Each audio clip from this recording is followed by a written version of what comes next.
In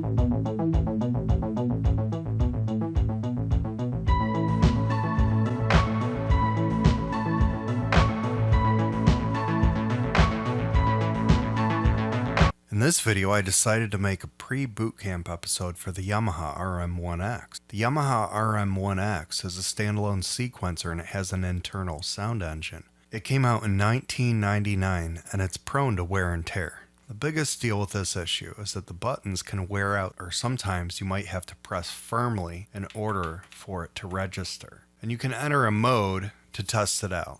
Just hold pattern, pattern chain, and utility, and then turn on the power.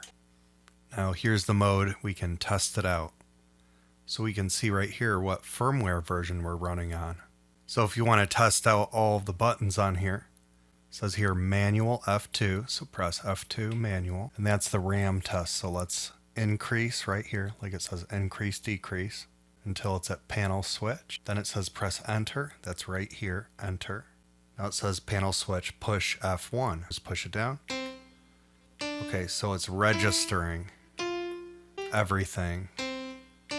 So I pressed the wrong button and it said NG. When I got this for a really good price online, the screen seemed pretty dim. So I looked up on Reverb and got an LCD replacement. I had to follow some instructions and I had to actually take the Rm1x apart. After I manually installed it, it really turned out to be a good choice for me.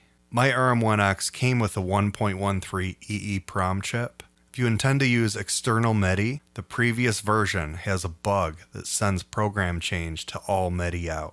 Now for memory, there is an internal battery. It's just a standard CR2450, which is a coin cell battery. You can also back up songs. Right here in the front is the 3.5-inch floppy disk drive. I currently don't have a disk to even try that out at this point.